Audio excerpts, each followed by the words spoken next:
Shalom Bapak Ibu yang terkasih di dalam Tuhan. Tidak terasa 365 hari kita lewati. Banyak hal yang terjadi di dalam kehidupan kita. Kehidupan ini tidak lurus-lurus saja. Tetapi satu hal yang kita percaya. Ketika kita melewati tahun 2023 ini. Penyertaannya, kebaikannya, kasih setia Tuhan tidak pernah lepas dalam hidup kita. Mari kita tutup tahun ini dengan penuh ucapan syukur kepada Allah. Dengan suatu pengakuan bahwa kita melewati ini hanya karena kasih karunia Allah. Bukan dengan kekuatan kita. Seperti kata firman Tuhan. Efesus 5 ayat 20. Ucaplah syukur senantiasa kepada Allah atas segala sesuatu dalam nama Tuhan Yesus Kristus kepada Allah dan Bapa kita. Pujian yang akan mengangkat, merasakan kebaikan Tuhan sepanjang hidup kita.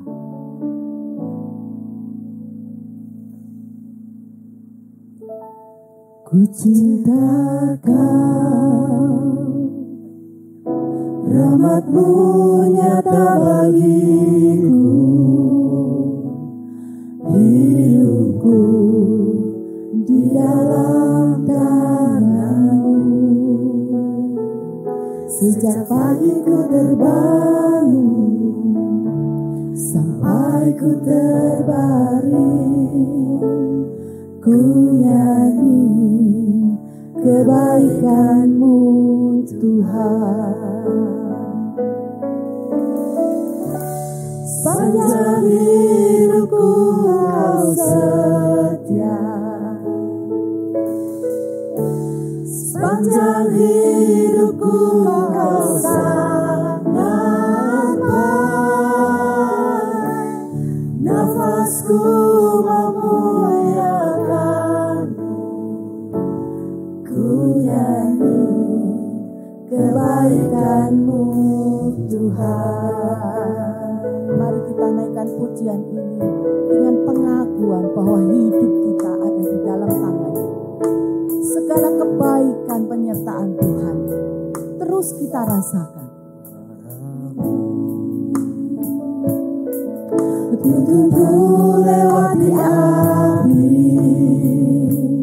dalamnya Kau ada bagiku.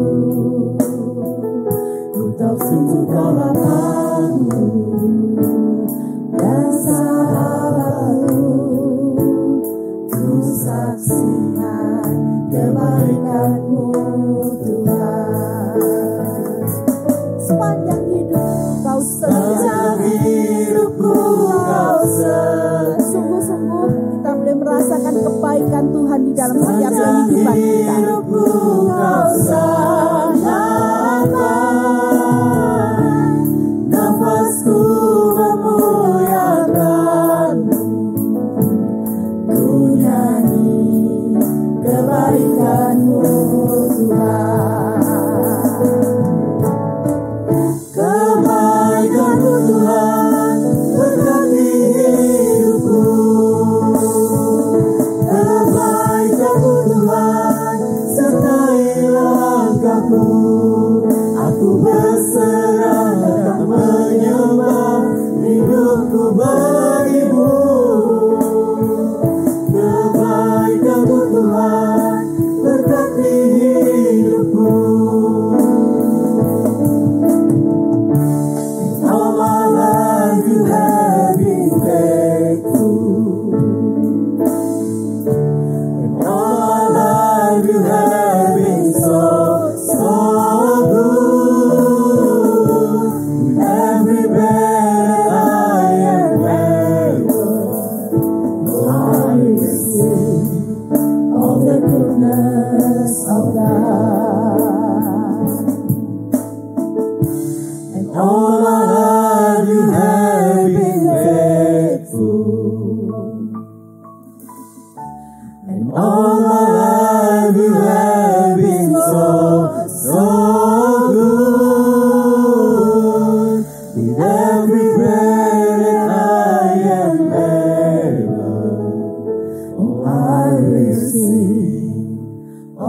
goodness of God. Oh, I will sing of the goodness of God. Oh, I will sing of the goodness of God. Hidup bukanlah garis lurus yang membawa kita kepada berkat dan berkat. Tetapi banyak pergumulan yang terjadi sepanjang tahun ini. Pergumulan yang berat, ekonomi, kesehatan. Kadang kita merasakan, aku meragukan akan kasih Allah. Di manakah Engkau Allah ketika pergumulan ini Engkau izinkan terjadi dalam hidupku? Ataukah aku masih jauh hidup dari standar Allah? Aku masih memiliki ego, kesombongan, kehebatanku. Mari kita mengambil waktu sejenak di hadapan Tuhan. Kita mohon ampun. Tuhan, aku mau belajar menjadi anak Tuhan yang semakin hari Engkau ubahkan. Menjadi anak Tuhan yang semakin hari berkenan di hadapan Tuhan.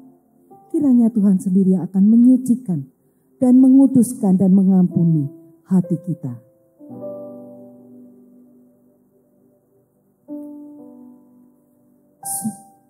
Sucikan dan kuduskan hati ini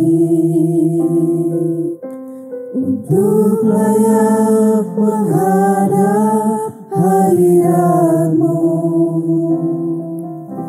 Tubuh jiwa rohku ku serahkan padamu, ku menyembah-Mu.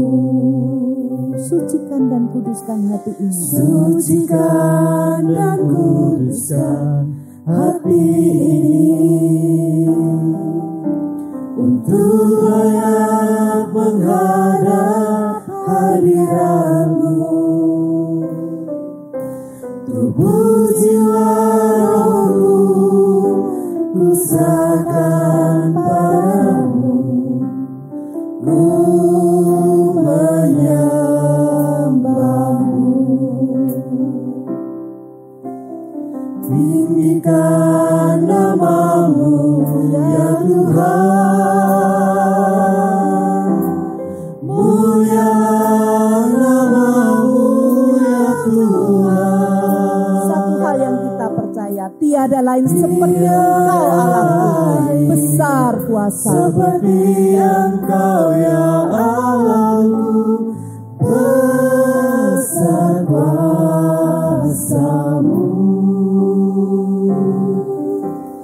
Tiada lain seperti Engkau ya Allahku, besar kuasa-Mu.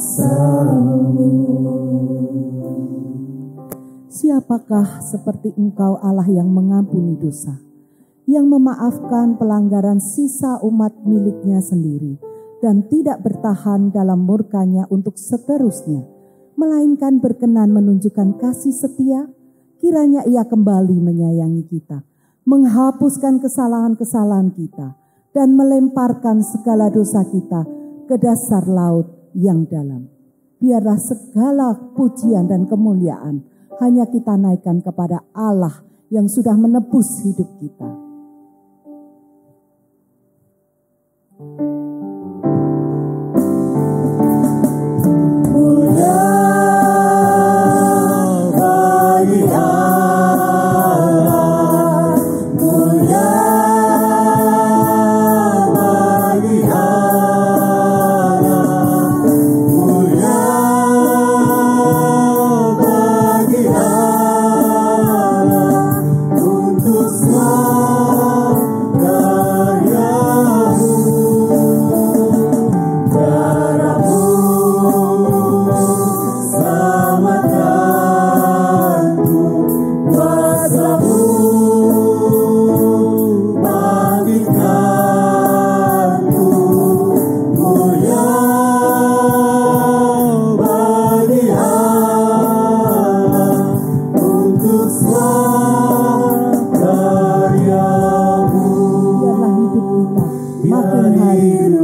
dipersilahkan duduk kembali.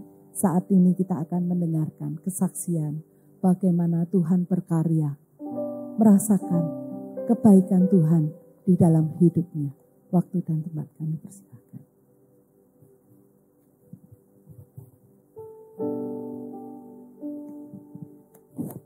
Bapak Ibu, saudara yang saya kasih dalam Tuhan, tentunya Tuhan sangat menghendaki kepada kita setiap peristiwa yang terjadi di dalam hidup kita bisa meresponinya secara benar. Maksudnya ketika hal-hal sulit sekalipun terjadi di dalam hidup kita harus bisa mengerti bahwa Allah itu menyertai kita, Allah itu menolong kita. Pada pagi hari ini kita akan mendengar kesaksian dari Ibu Nuk. Dipersilahkan Ibu Nuk untuk maju ke depan.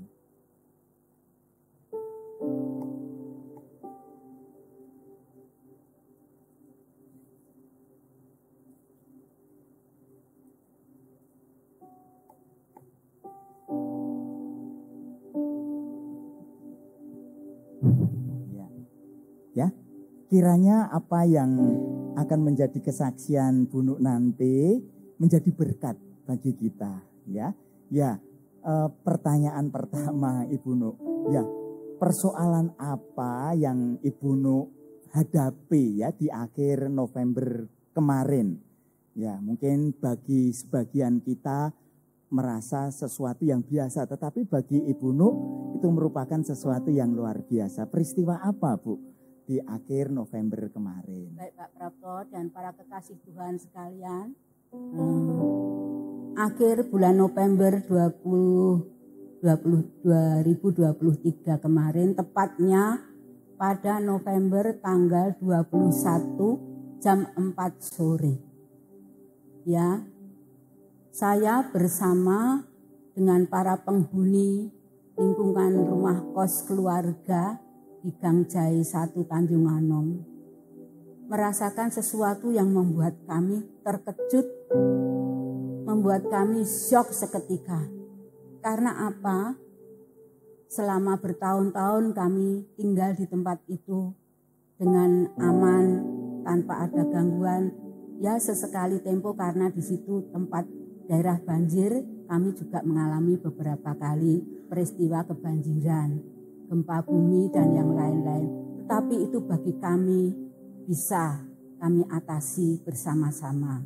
Tetapi pada tanggal 21 November 2023 kemarin jam 4 sore itu sungguh sesuatu yang mengejutkan kami semuanya.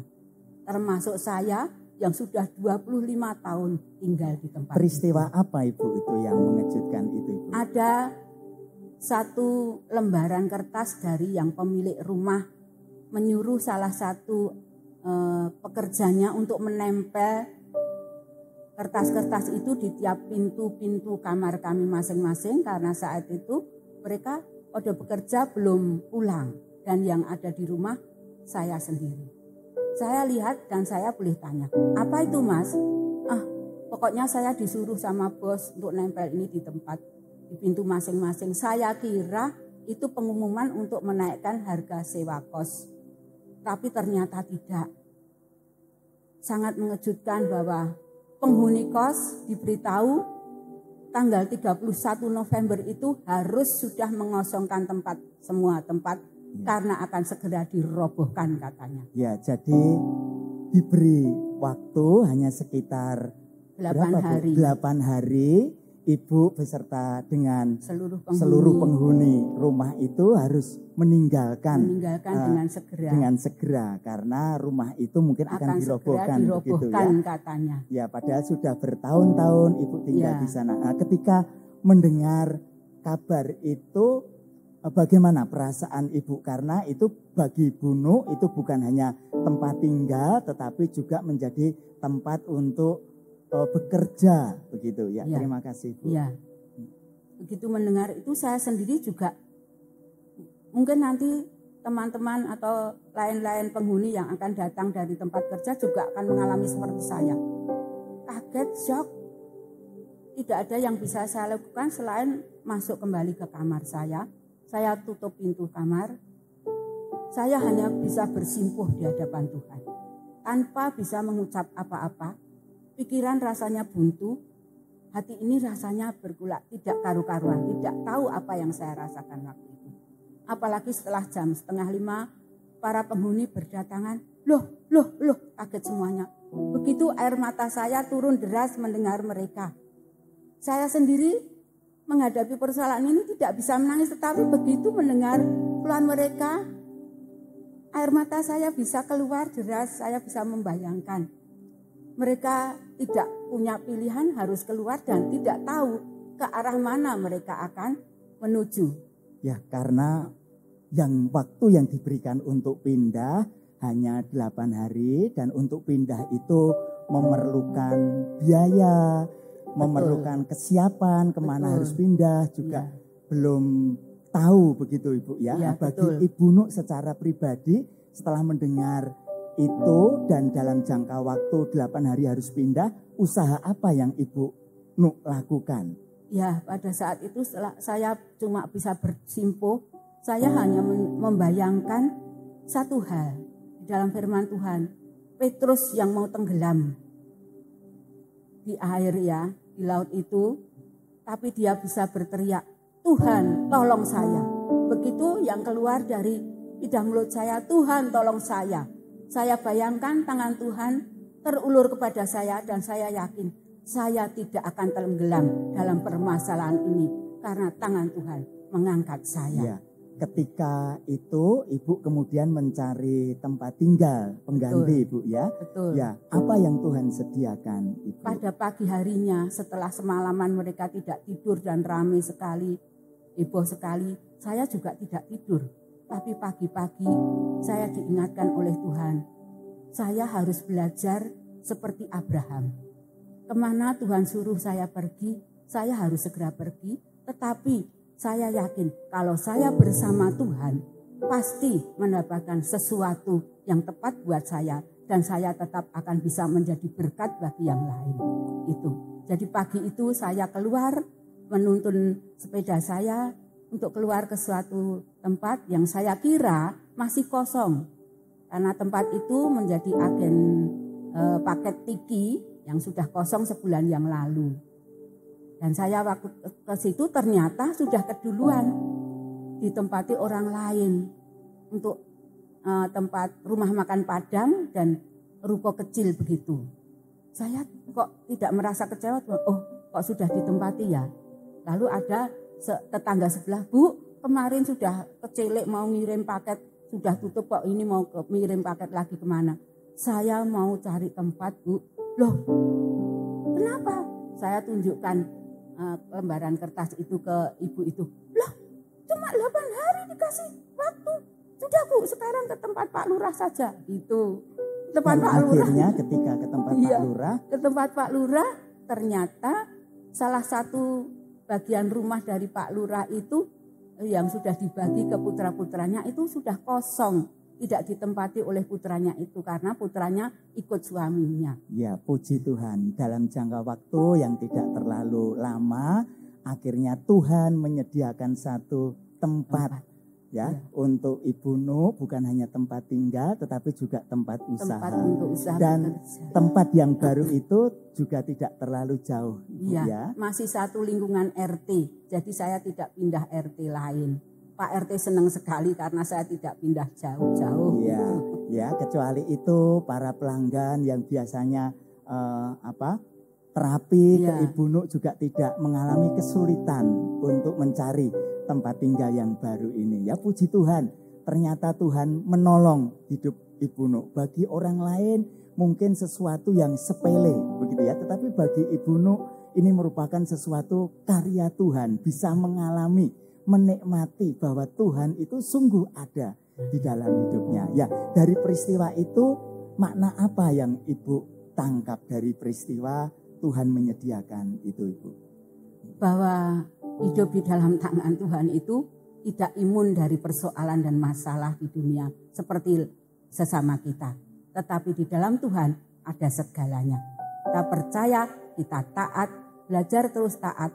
Tuhan memberikan segala yang tepat dan benar untuk anak-anaknya. Amin. Ya, terima kasih Bu Nuk ya. Tuhan memberkati Terima kita. kasih Pak Prato.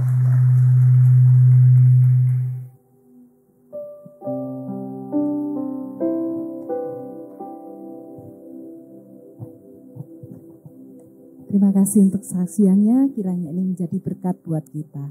Kita tidak tahu apa yang akan terjadi ketika kita keluar dari gereja atau kita akan memasuki 2024, apa yang akan terjadi. Tapi satu hal yang kita percaya sebagai anak-anak Tuhan, kita memandang ke depan dengan lensa iman kita bahwa Tuhanlah kekuatanku, Dia mazmurku, gunung batu dan keselamatanku. Dialah menara dan kota perlindungan kita. Mari kita sambil bertepuk tangan, kita pujikan pujian ini, Tuhanlah kekuatan dan mazmurku.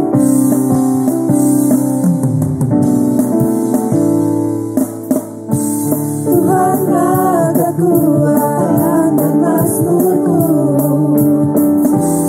yang gunung batu keselamatanku. Hanya padamu hatiku percaya, Kaulah menara dan kota perlindungan. Tuhan selalu bersyukur, sebab cintamu padaku takkan pernah berubah. Hatiku percaya, walau bumi bergoncang, gunung-gunung beranjak, namun kasih setiamu tak pergi dariku. Ya, kita bersyukur ya bahwa kasih-Nya tidak akan pernah berubah sepanjang hidup kita. Tuhanlah kekuatan dan mazmurku, Dia gunung batu dan keselamatanku. Hanya padamu hatiku percaya, Kaulah menara dan kota perlindungan.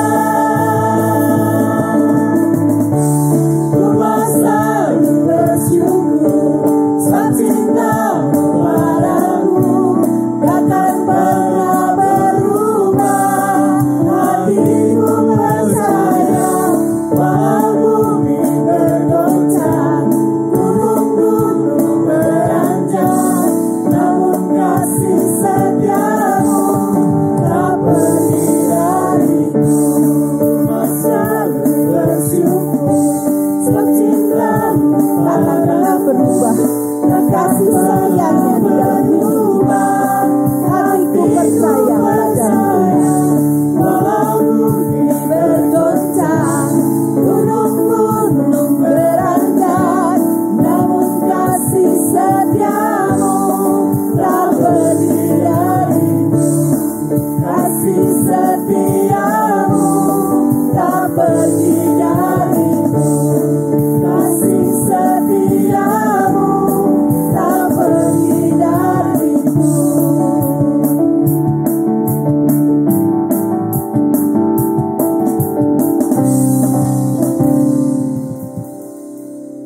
Sebuah kisah ketika seseorang bermimpi. Dia merasakan sukacita ketika dia berjalan di pinggir pantai. Dia merasakan kedamaian, sukacita karena dia melihat ada dua pasang jejak kaki. Dia mengatakan, satu pasang adalah jejakku dan satu pasang adalah jejak Tuhan. Semuanya berjalan dengan lancar. Tetapi ketika badai pergumulan itu datang menerpanya, dia mengatakan, kemana engkau Tuhan? Mengapa engkau meninggalkan aku? Aku masih membutuhkanmu. Mengapa engkau jauh dariku? Dia hanya melihat satu pasang jejak kaki. Ketika dia merenung, ada suara yang mengatakan, hai anakku, Aku tetap mengasihimu. Aku akan tetap menyertaimu sepanjang hidupmu. Engkau sangat berharga di mataku. Ketika engkau melihat satu pasang jejak kaki, di saat itulah aku menggendongmu. Bapak Ibu, ketika hidup kita sudah diangkat oleh Tuhan dari lumpur dosa, kita diselamatkan. Hidup kita bukan menjadi milik kita, tetapi hidup kita adalah milik Tuhan. Janjinya ya dan amin. Dia akan menyertai kita sepanjang hidup kita. Hidup kita ada di dalam genggaman Dia. Walaupun kita tidak tahu apa yang akan terjadi besok. Tetapi percayalah, Dia terus menggenggam kita. Apapun keadaan kita. Bahkan saat iman kita lemah sekalipun. Bahkan saat kita meragukan kasih Allah. Dia tetap memeluk kita. Dia menggenggam hidup kita.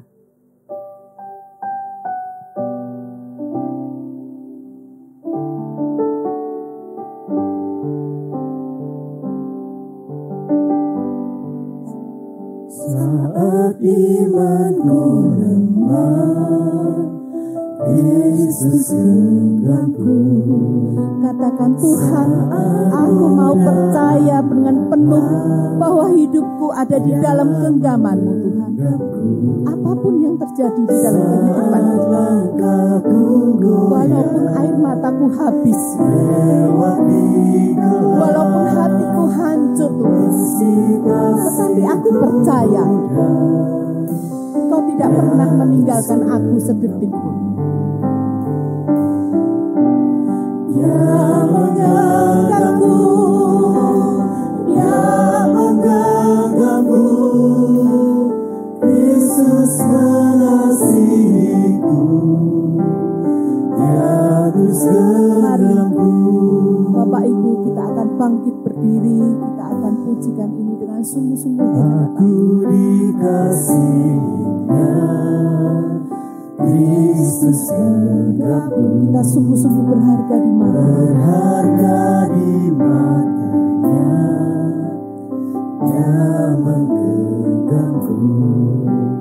Dia telah menebusku, garku tak sesat, janjinya yang abadi, Dia terus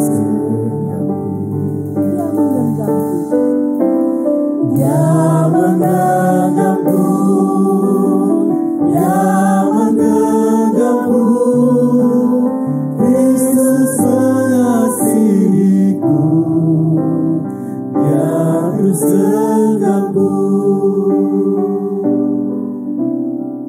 Kita ingat ketika Dia menderita untuk hidup kita, Dia menebus dosa kita. Saat itulah kita menjadi milik-milik Allah. Digenggamnya hidup kita dan takkan dibiarkan kita sendirian. Bagiku Kristus genggamku, ku telah dibenarkannya, Dia menggenggamku, bangkit dan hidup kekal bersama Kristus hingga kedatangannya, Dia terus genggamku, Dia menggenggamku, Dia menggenggamku, Kristus mengasihiku, Dia terus genggamku. He will hold me fast.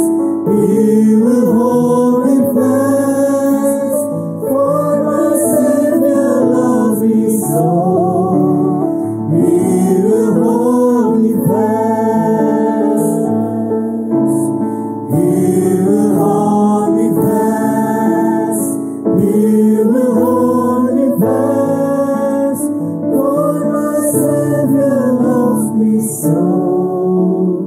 He will hold me fast, for my Savior loves me so.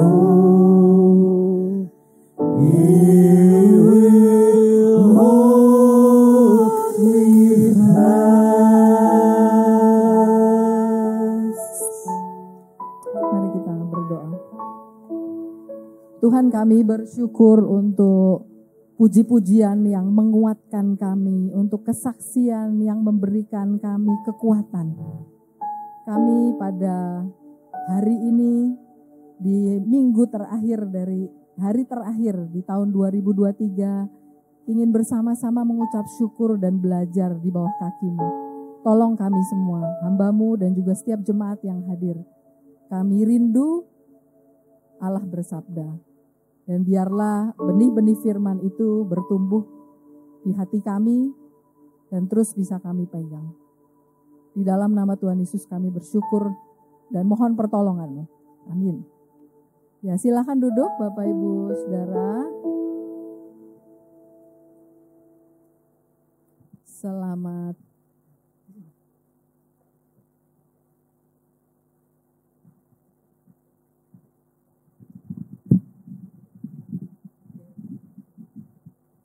Selamat pagi Bapak Ibu Saudara yang dikasihi Tuhan. Ya, kita akan bersama-sama membaca dari, bisa tolong ditampilkan PowerPoint-nya. Mazmur pasal 31 ayat 10 sampai 25. Hidup dalam tangan Tuhan. Mari kita sama-sama buka Alkitab Mazmur pasal 31 ayat 10 sampai 25.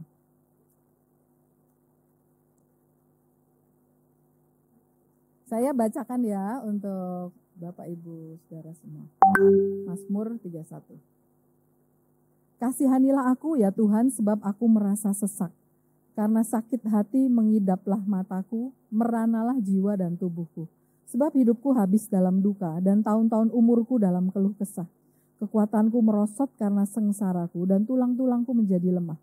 Di hadapan semua lawanku aku tercela, menakutkan bagi tetangga-tetanggaku dan menjadi kekejutan bagi kenalan-kenalanku.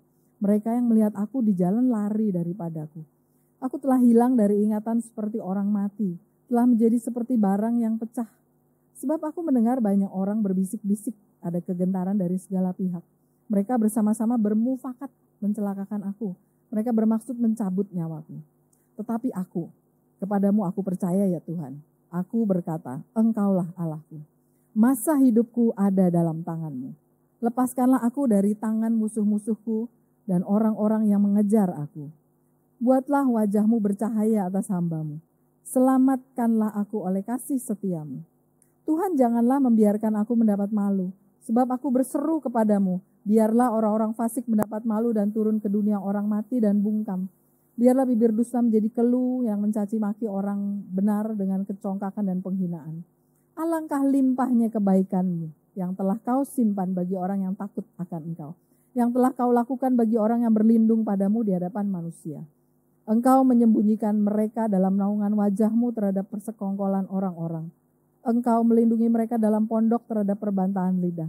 Terpujilah Tuhan, sebab kasih setia-Nya ditunjukkan kepadaku dengan ajaib pada waktu kesesakan. Aku menyangka dalam kebingunganku, aku telah terbuang dari hadapan mata-Mu. Tetapi sesungguhnya Engkau mendengarkan suara permohonanku ketika aku berteriak kepadamu minta tolong. Kasihilah Tuhan, hai semua orang yang dikasihi-Nya. Tuhan menjaga orang-orang yang setiawan, tetapi orang-orang yang berbuat congkak diganjarnya dengan tidak tanggung-tanggung. Kuatkanlah dan teguhkanlah hatimu, hai semua orang yang berharap kepada Tuhan. Amin. Bapak Ibu Saudara, hidup Bapak Ibu Saudara ada di tangan siapa? Wah, udah jelas judulnya ya, ngapain nanya-nanya ya Bu Benita, ngapain nanya, udah jelas hidupnya ada di tangan Tuhan ya. Bapak Ibu Saudara, kita akan merefleksikan dari bagian ini. Apakah benar hidup kita sesungguhnya kita serahkan di dalam tangan Tuhan atau tidak? Bapak Ibu Saudara, ujung dari hidup kita di dunia ini secara fisik adalah kematian, benar nggak? Ujungnya itu adalah kematian. Mati fisik itu adalah bentuk final dari pekerjaan kuasa kematian di dalam hidup manusia. Jadi kita setelah selesai, ujung dari hidup kita itu mati. Jadi sebenarnya saat ini kita sedang mencicipi kematian kita. Kita kan semakin tua semakin gak tambah sehat kan ya. Wah, makin banyak penyakit ya, yang makin sering ke dokter. Uang kita habis untuk pergi periksa ke dokter. Tubuh tidak menjadi sehat. Kita semakin tua, metabolisme tubuh kita menjadi semakin jelek. Sampai satu titik di dunia ini kita selesai. Nah, kalau saat masih hidup seseorang itu tidak peduli dengan Allah, berarti dia menanggung hidupnya itu dalam kekuatan sendiri atau hidupnya itu di tangannya sendiri. Tapi kalau dalam hidup itu dia peduli tentang Allah, dia akan menikmati hidupnya itu ditopang oleh Allah, dipelihara oleh Allah, hidupnya itu ada di dalam tangan Allah.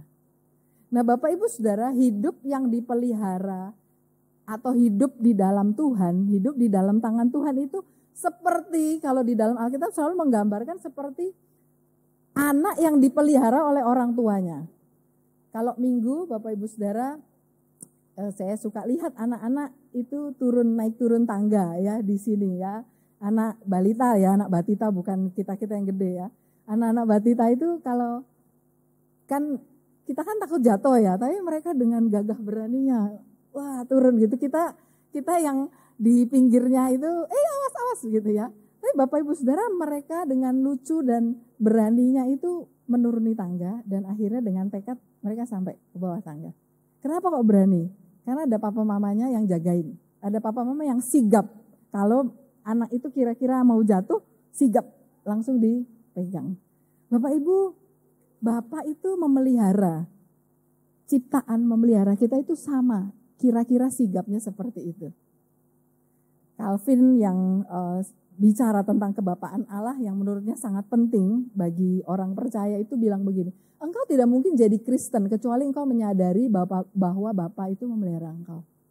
Kalau orang Kristen pasti akan menyadari Bapa pelihara. Bapak Ibu Saudara, Bapa itu bukan hanya sigap ya menolong. Seperti tadi gambaran anak kecil yang sigap dipegang oleh orang tuanya. Tapi dia juga pelihara, bukan saat itu sigap tapi dia akan pelihara. Dia pelihara dengan bisa memberi kelimpahan, tapi dia juga bisa pelihara bisa dengan memberi sengsara. Ya, dia bisa pelihara dengan memberi kelimpahan tapi juga memberi sengsara. Kenapa kok Bapak memberi sengsara? Karena kita tidak tahu bagaimana kita bertumbuh. Hanya Bapa yang tahu, maka apapun yang diberikan adalah pernyataan kebaikannya bagi kita, termasuk sengsara. Nah Bapak Ibu, hal ini sering tidak kita pahami, karena itu mari kita belajar apa artinya hidup dalam tangan Tuhan. Bahwa itu semua tercakup dalam hidup dalam tangan Tuhan. Ya, apa itu hidup dalam tangan Tuhan? Yang pertama,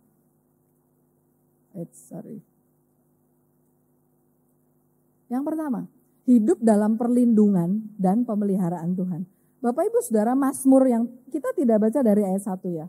Mazmur Daud yang menulis Daud diawali dengan keluh kesah Raja Daud. Daud berkeluh kesah, dia merasakan keadaan yang begitu sesak sakit hatinya, jiwanya, tubuhnya merana dia mengalami penderitaan, emosinya terkuras, matanya pedih karena menangis, tubuhnya lemah, kekuatannya merosot, tulang-tulangnya jadi lemah. Dia sendirian karena orang tuh meninggalkan dia sudah dilupakan seperti orang mati, seperti barang yang dibuang. Penderitaannya bertambah lagi, kenapa? Karena dia dicela oleh musuhnya, lawannya. Orang berkata dusta tentang dia, jadi orang itu ngomong yang jelek tentang dia padahal tidak benar. Orang memfitnah dia. Bapak Ibu, kondisinya itu begitu menakutkan. Kalau Bapak Ibu baca versi yang lain ya, FIYH atau BIS, itu tubuhnya kurus kering, orang tidak mengenalinya, orang menghindari dia, buang muka kalau lewat.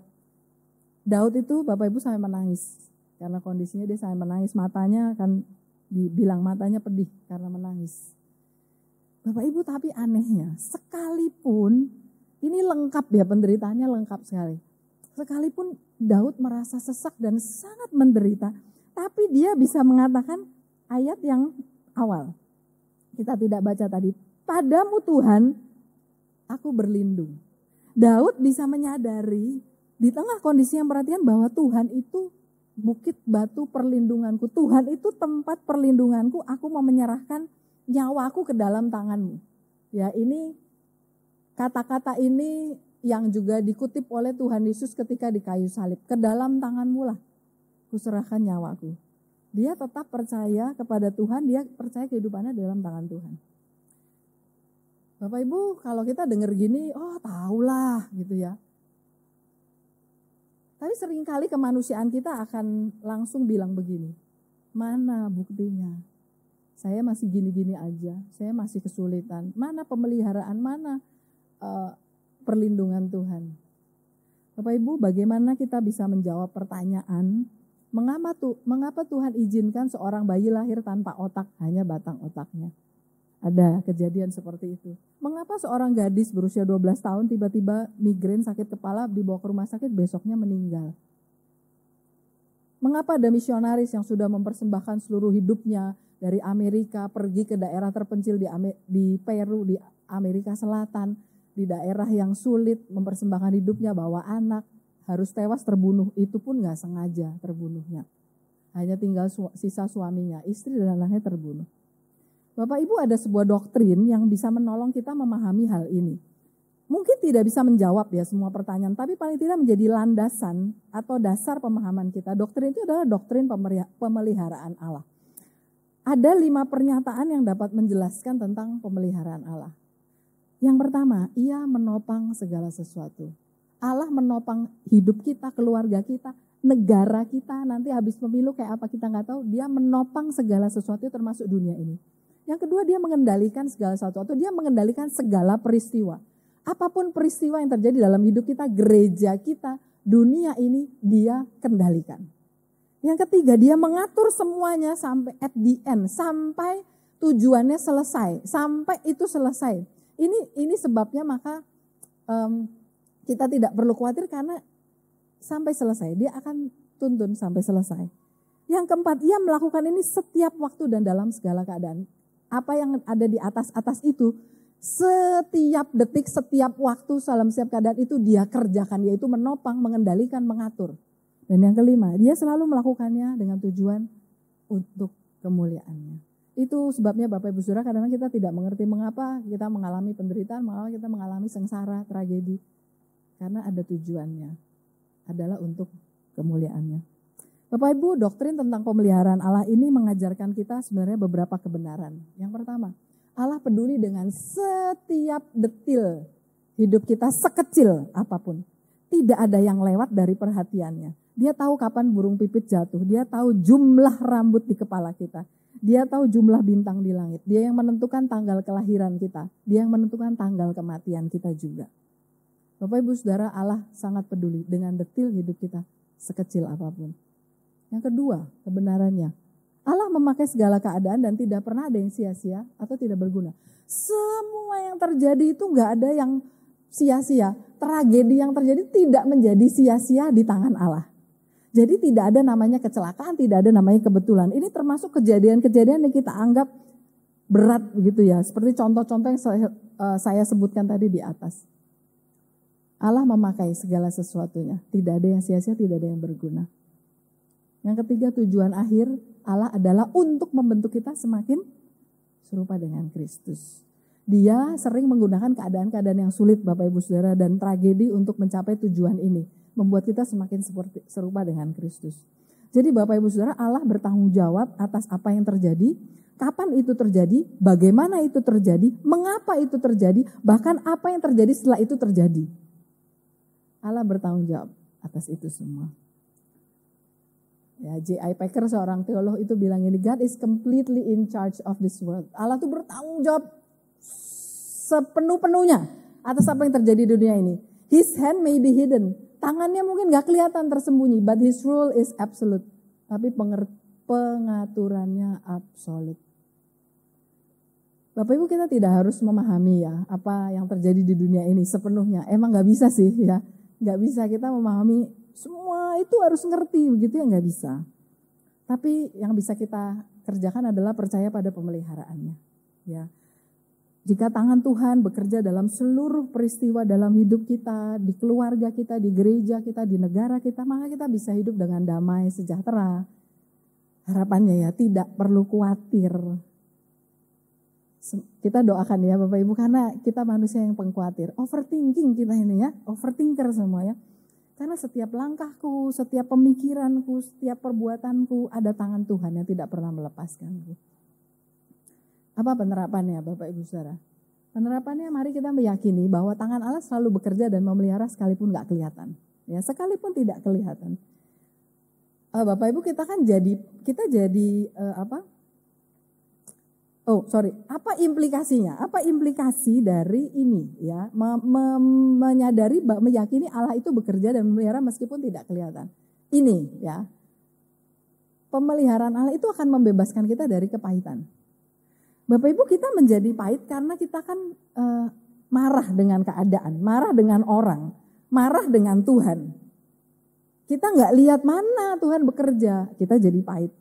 Kita berpikir Allah itu tidak menolong ya dalam situasi ini, maka kita jadi marah. Bahkan kita mungkin kalau dengan orang mungkin kita bisa balas dendam begitu ya. Tapi jika kita percaya bahwa pemeliharaan Allah itu nyata, dia bekerja dalam segala situasi, maka kita akan tidak menjadi pahit, akan terbebas, memerdekakan kita dari kepahitan. Yang kedua, pemeliharaan Allah akan memberi sudut pandang yang baru tentang tragedi. Ya. Kalau kita mengalami kesulitan yang amat besar atau tragedi, pertanyaan yang selalu kita ungkapkan apa Bapak Ibu Saudara? Mengapa? Mengapa? Kok bisa begini? Kenapa pasangan saya sakit? Kenapa saya sakit? Kenapa begini parah? Kenapa saya kehilangan tabungan saya? Kenapa Tuhan tidak menolong waktu saya mengalami pelecehan misalnya? Doktrin pemeliharaan Allah ini akan menjadi penting menolong kita memahami bahwa Allah peduli. Allah peduli di waktu yang tergelap sekalipun dalam hidup kita, dan itu Tuhan pakai, nggak ada yang sia-sia tadi ya, nggak ada yang sia-sia, semua berguna, itu Tuhan pakai untuk tujuannya, untuk kemuliaannya, ujungnya adalah keserupaan dengan Kristus. Ya. Jadi sekalipun ada banyak pertanyaan, Allah itu ada bersama dengan kita menanggung beban itu. Lalu implikasinya ketiga dari penerapan ini adalah pemeliharaan Allah memberi kita keberanian untuk terus maju di tengah kesulitan. Ya, jadi walaupun ada kesulitan, ada tragedi, kita bisa tetap maju sekalipun di tengah-tengah kesulitan. Masalah itu nggak pergi Bapak Ibu ya, masalah itu datang dulu ya. Terus saja datang, disuruh pergi nggak mau ya. Tamu yang tidak diundang ya, kalau disuruh pergi itu nggak mau pergi-pergi. Banyak pertanyaan yang belum terjawab. Tetapi Allah sebetulnya sedang mendesain sesuatu yang indah dari apa yang nampaknya seperti sebuah kekacauan. Hidup ini sulit tapi Allah itu baik. Ya, ada yang bilang gitu, hidup ini sulit tapi Allah itu baik. Bapak Ibu, jadi kenapa kok kita tadi kan penerapannya meyakini tangan Allah selalu bekerja dan memelihara meskipun tidak kelihatan. Kenapa saya harus meyakini itu? Karena kita tidak maha tahu. Kita tidak tahu segala sesuatu. Hanya Allah yang tahu segala sesuatu. Kita tidak maha tahu. Beberapa ayat firman Tuhan ini menolong kita ya. Yeremia 10 ayat 23. Aku tahu ya Tuhan bahwa manusia tidak berkuasa untuk menentukan jalannya. Dan orang yang berjalan tidak berkuasa untuk menetapkan langkahnya. Enggak bisa Bapak Ibu. Bisa berencana tapi yang kita tidak berkuasa untuk menetapkan langkah kita.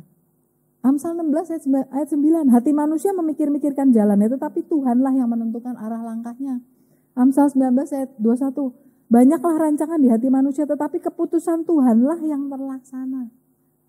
Kita tidak perlu Bapak Ibu Saudara juga menyalahkan diri sendiri atas keputusan yang telah kita ambil kemarin-kemarin. Ya mungkin di masa lalu ada yang salah begitu. Atau kita merasa tertekan dengan keputusan-keputusan yang besok akan kita ambil tentang masa depan kita. Tapi mari kita membuka hati, mempercayakan hidup kepadanya karena tahu dia yang menuntun kita, dia yang tahu segala sesuatu. Yang kedua, apa artinya hidup dalam tangan Allah? Hidup dalam waktunya. Ya, hidup dalam waktunya. Daud itu bisa bilang, tetapi kepadamu aku percaya dalam keadaan merana. Bapak Ibu bayangin orang yang sangat susah banget, gak punya apa-apa, kurus kering, pokoknya stres bener, depresi. Itu dia bisa bilang begini, tetapi kepadamu aku percaya. Kenapa? Karena dia meyakini masa hidupku ada dalam tanganmu. Waktu hidupku ada dalam tanganmu, ayat 16. Bapak Ibu, salah satu pembeda orang Kristen adalah bagaimana ia memandang waktu yang berjalan, waktu yang lagi dilalui selama hidup, dan peristiwa-peristiwa yang terjadi dalam hidupnya, dan peristiwa-peristiwa yang terjadi sepanjang waktu yang dia lagi hidupi ini. Ini yang membedakan orang Kristen dengan yang bukan Kristen. Seorang Kristen akan melihat waktu dan peristiwa yang terjadi dalam rentang hidupnya ini bukan dari sudut pandang dunia lagi, tapi dari sudut pandang doktrin pemeliharaan Allah. Ya. Bapak Ibu, kalau kita perhatiin hidup Daud ya, dia sudah dari muda itu sudah berliku-liku naik turun gak karu-karuan. Dia pernah kedudukannya rendah, pernah tinggi banget jadi raja, pernah hebat mengalahkan Goliat. Dia pemain kecapi yang handal, tapi juga pernah mau dibunuh, dikejar-kejar, pergi dari kota ini ke sini kayak buronan, padahal yang ngejar anaknya sendiri. Hidupnya gak menentu. Tapi Daud menyadari satu hal, Bapak Ibu, dan itu dicatat di sini. Hidupnya itu tidak pernah ditinggalkan Tuhan. Sekalipun dia pernah dihajar Tuhan loh ya, karena peristiwa Batsheba. Hidupnya tidak pernah ditinggalkan Tuhan. Waktu hidupku atau masa hidupku ada dalam tanganmu. Itu yang diyakini oleh Raja Daud. Bapak Ibu, seluruh hidupnya, hidup kita detik per detik itu ada dalam tangan Tuhan. Kalau tahun baru, orang suka selamat tahun baru, sukses selalu gitu ya. Semoga sukses, apalagi semoga cita-citanya tercapai gitu ya. Seolah-olah di tahun baru itu nasibku tuh di tanganku.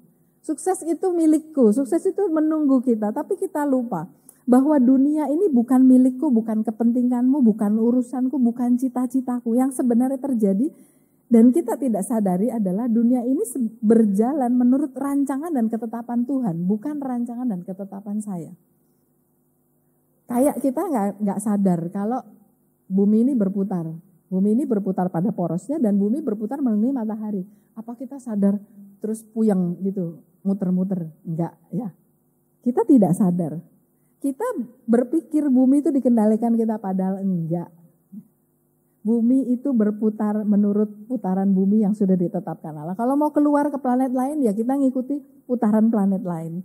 Kita tidak bisa bebas, semua dikendalikan oleh Allah. Manusia sering butuh ramalan, prediksi ya supaya bisnisnya lancar. Segala macam perkiraan, manusia mau memperkirakan masa depan ya, bisa ya memperkirakan masa depan.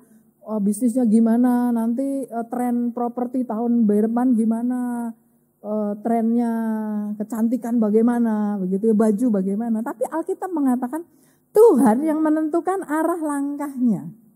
Detik-detikku itu ada di dalam tangan Tuhan, masa depanku itu juga ada di tangan Tuhan. Bapak Ibu, bukan berarti kita nggak boleh berencana, bukan berarti kita pasrah terserah Tuhan, tidak berpikir, itu namanya fatalisme. Bukan berarti begitu, terima nasib. Tapi kita bertanggung jawab, kita tetap bertanggung jawab dengan apa yang kita kerjakan. Tapi hasilnya kita serahkan kepada Tuhan. Bapak Ibu Saudara harus ingat ini. Hidup ini bukan milik kita, tetapi dari Allah. Dunia ini bukan milik kita, tetapi milik Allah. Sama seperti Kristus waktu dia ada di dunia bukan melaksanakan kehendaknya, tetapi melaksanakan kehendak Bapa, demikian juga dengan kita. Maka bukan kita yang menentukan tujuan hidup kita, tetapi Allah pencipta itulah yang memiliki tujuan bagi kita dan menghendaki kita melaksanakan tujuan itu. Maka apa penerapannya Bapak Ibu Saudara? Yang pertama, mari menyadari orang percaya tidak ada dalam genggaman kekuatan lain atau hidup dalam kebetulan. Ya kan, hidup dalam waktunya Tuhan. Bapak Ibu, banyak orang yang percaya hidupnya itu ada dalam genggaman kekuatan lain, seperti misalnya nasib. Ya sudah nasibnya begini, hidupnya kayak gini, ya sudah nasibku. Atau apa itu kalau di lagu itu loh, kayak sera-sera ya, whatever will be will be. Ya udahlah, gelundung aja gitu ya. Atau apa yang terjadi dalam hidup ini adalah sebuah kebetulan. Jadi hidup ini adalah dari satu kebetulan kepada sebuah kebetulan dan kebetulan yang lain. Kebetulan ketemu dia. Makanya aku bisa bisnisku bisa lancar. Kebetulan dapat itu. Kebetulan begini. Kebetulan pergi ke sana ya. Bapak Ibu, kalau hidup orang percaya tidak dalam genggaman kekuatan lain, misalnya kekuatan nasib atau bukan serangkaian kebetulan, maka hidup kita jawabannya adalah di dalam tangan Tuhan. Masa hidup kita, waktu hidup kita itu adalah dalam tangan Tuhan. Semuanya diatur secara tepat. Yang kedua, Bapak Ibu Saudara, penerapannya. Belajar percaya pada kecepatan waktunya Tuhan. Bapak Ibu, waktunya Tuhan itu berbeda dengan waktunya manusia ya. 1 hari dan itu bisa 1000 hari, 1000 hari itu bisa 1 hari bagi Tuhan. Jadi kalau kita merasa Tuhan itu lambat ya, Tuhan ini bagaimana sih nggak cepat-cepat menolong ya. Kalau kita merasa Tuhan itu lambat, ingat speednya Tuhan beda dengan kita. Ya, kecepatan Tuhan bergerak berbeda dengan kecepatan kita. Tuhan punya waktunya sendiri untuk tujuannya sendiri. Dan Tuhan kalau di pengkhotbah akan membuat indah segala sesuatunya. Ya, masa hidup kita ada di tangan Tuhan. Bapak Ibu, ini artinya hidup dengan iman dalam hubungannya dengan waktu. Ya, di mana kita merendahkan diri di bawah tangannya yang perkasa yang menguasai waktu itu. Hidup dalam waktunya Tuhan, itu perlu belajar karena kita selalu mau mengatur diri sendiri. Belajar, percaya pada kecepatan waktunya Tuhan. Ya, Martin Luther pernah berkata begini, I have held many things in my hands and I have lost them all. Aku telah menggenggam banyak hal di tanganku dan itu semua hilang. But whatever I have placed in God's hands, that I still possess. Tapi apapun yang kuletakkan pada genggaman Allah, masih kumiliki. Apa yang kuletakkan pada genggaman Allah? Hidupku, jiwaku. Masih kumiliki. Bapak Ibu, di akhir dari Mazmur ini, Daud mengajak kita begini. Kasihilah Tuhan. Tuhan menjaga orang-orang yang setiawan, tapi orang-orang yang berbuat congkak diganjarnya dengan tidak tanggung-tanggung. Kuatkanlah dan teguhkanlah hatimu, hai semua orang yang berharap kepada Tuhan. Bapak Ibu Saudara, kiranya di tahun 2024 ini kita juga terus belajar untuk menyadari bahwa hidup kita ada di dalam genggaman tangan Tuhan. Saya bukan pemilik hidup saya bukan pemilik dunia ini, tapi Tuhan yang berkuasa dan mengendalikan seluruh dunia ini termasuk hidup saya. Bapak Ibu, lagu yang tadi kita nyanyikan sebelum khotbah itu sangat bagus sekali ya. Karena lagu itu mengatakan aku memegangmu dengan erat, kencang. Ya, seperti kalau kita pegang anak kecil kan dipegang kenceng, masa enggak kenceng ya. Kita pegang kenceng. Yang lebih kenceng kita megang atau anaknya yang megang? Ya kita lah ya, masa anaknya kan kadang goyang-goyang, kita yang megang erat. Seperti itulah kira-kira Bapak kita. Dia memegang kita dengan erat. Mari kita nyanyikan He will hold me fast. Kita renungkan kata-katanya.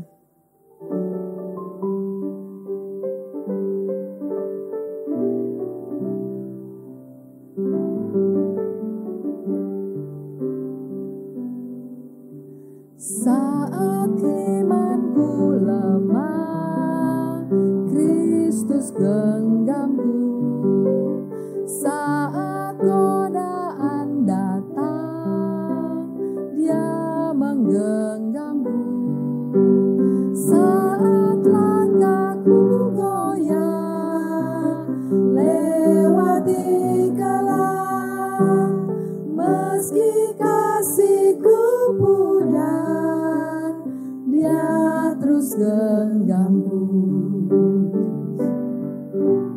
Dia menggenggamku, Dia menggenggamku. Kristus mengasihiku, Dia terus genggamku. Bait yang kedua.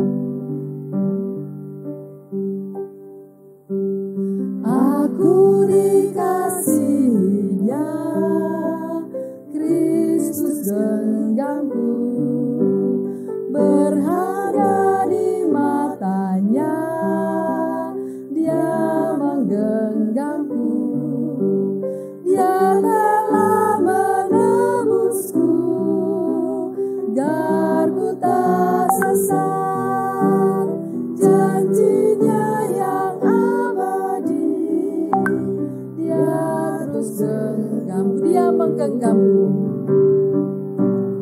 Dia menggenggamku, Dia menggenggamku, Kristus mengasihiku, Dia terus genggamku. He will hold me fast, He will hold me fast, He will hold me fast, for my Savior loves me so. He will hold me fast, He will hold me fast, He will hold me fast, He will hold me fast, for my Savior loves me so. He will hold me fast. Saya beri waktu Bapak Ibu Saudara untuk menyerahkan pergumulan Bapak Ibu Saudara kepada Tuhan, sambil menyadari bahwa Tuhan menggenggam kita dan hidup kita ada di dalam tangan-Nya.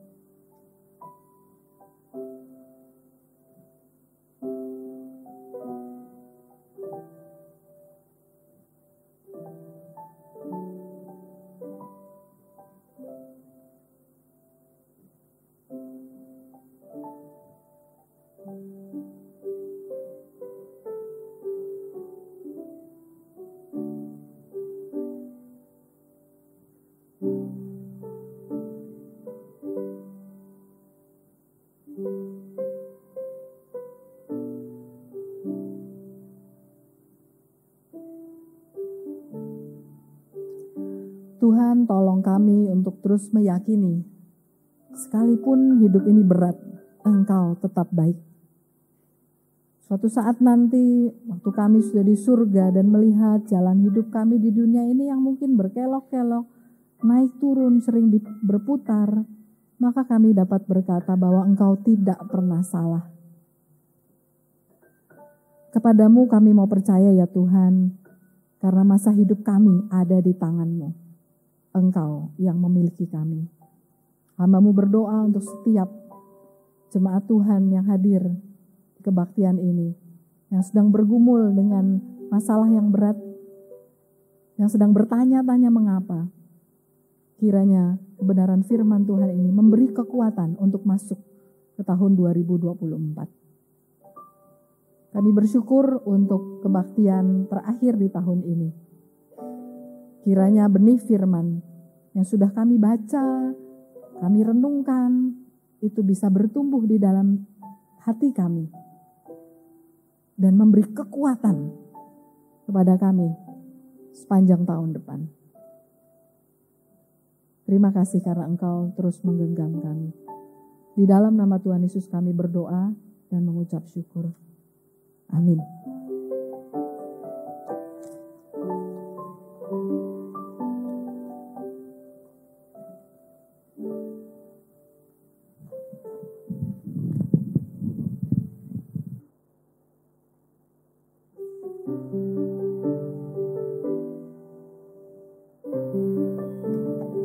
Bersama-sama jemaat diundang untuk bangkit berdiri. Selaras dengan gereja di segala abad dan tempat, kita akan mengikrarkan pengakuan iman rasuli yang berbunyi demikian.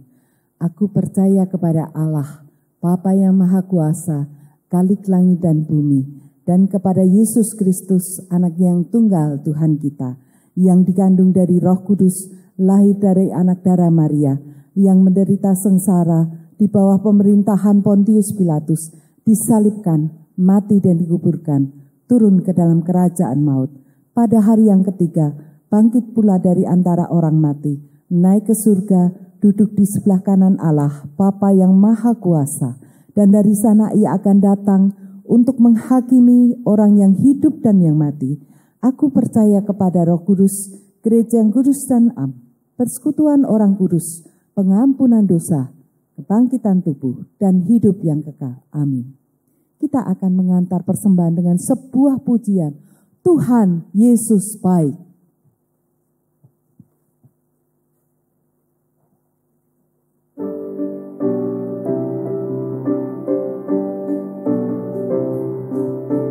Mari kita sambil bertepuk tangan kita katakan, Tuhan Yesus sungguh baik, tiada kesucian kasih setia. Kasih setiamu Tuhan, selalu baru rahmat-Mu bagiku. Hari berganti hari, tetap kulihat kasih-Mu, tak pernah berakhir di hidupku. Tuhan Yesus baik, Tuhan Yesus baik, amin, sungguh amat baik, amin, untuk selama-lamanya. Tuhan Yesus baik, tiada berkesudahan, kasih setiamu Tuhan, selalu baru rahmat-Mu bagiku. Hari berganti hari, tetap kulihat kasih-Mu, tak pernah berakhir di hidupku. Tuhan Yesus baik, Tuhan Yesus baik, amin, sungguh amat baik, amin, untuk selama-lamanya.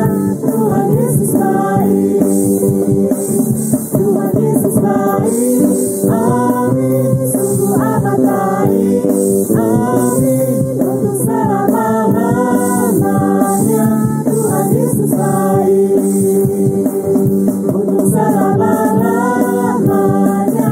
Tuhan Yesus baik, untuk selama-lamanya. Tuhan Yesus baik. Mari kita bawa di dalam doa. Sungguh Tuhan, kami bersyukur ketika kami boleh mengingat peristiwa demi peristiwa. Tuhan begitu baik dalam hidup kami. Engkau memberkati kami sepanjang tahun. Tuhan, kami rindu, bukan hanya kami menikmati, tetapi kami boleh senantiasa menyadari bahwa kami harus memberikan yang terbaik kepada Tuhan melalui hidup kami, melalui persembahan yang sudah terkumpul.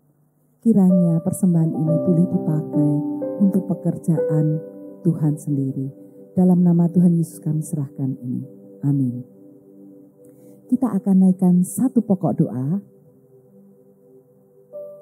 Marilah kita bersyukur ketika kita sudah sampai di ujung tahun 2023. Dan sebentar lagi kita akan memasuki tahun yang baru 2024.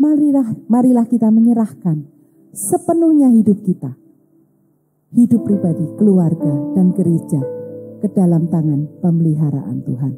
Mari kita berdoa dengan menaikkan suara. Tuhan, kami sungguh bersyukur di hadapan-Mu ketika kami boleh merasakan pemeliharaan Tuhan, penyertaan Tuhan, kebaikan Tuhan. Ketika kami harus mengalami banyak hal di tahun 2023. Tuhan, ketika besok kami akan memasuki tahun yang baru, kami hanya satu hal yang kami percaya, bahwa hidup kami di dalam genggaman Allah, di dalam pemeliharaan Tuhan. Ajar kepada kami untuk percaya dengan penuh berjalan bersama Engkau. Terima kasih Tuhan. Hanya di dalam satu nama, Tuhan Yesus Kristus yang sudah menebus hidup kami. Tuhan Yesus yang sudah terlalu amat baik, yang selalu menyertai kami sepanjang umur kami. Terima kasih Tuhan. Amin.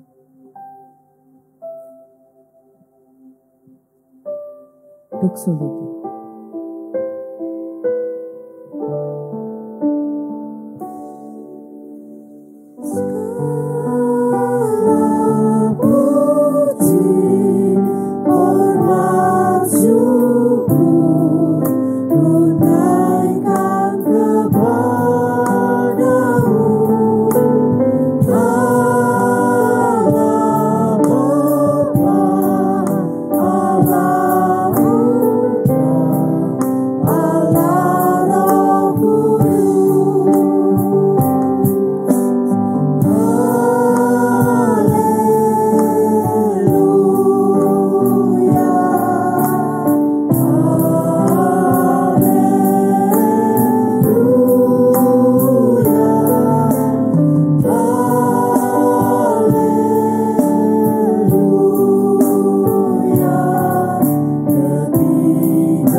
jemaat yang sangat dikasihi oleh Tuhan,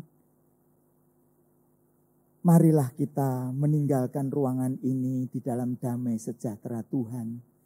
Kita memasuki tahun 2024 dengan satu keyakinan bahwa hidup kita ada di dalam tangannya.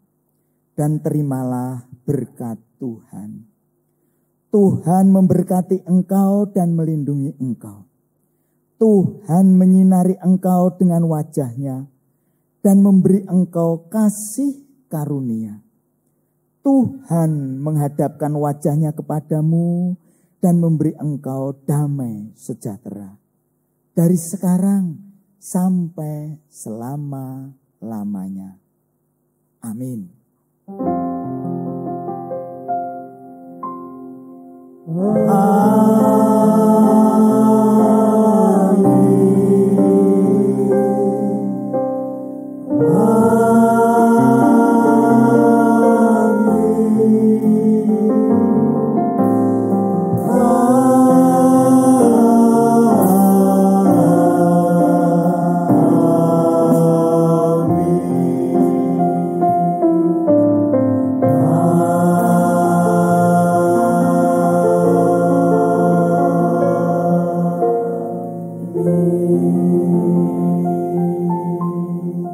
Dipersilahkan untuk duduk, dipersilahkan untuk mengambil waktu teduh, ibadah selesai.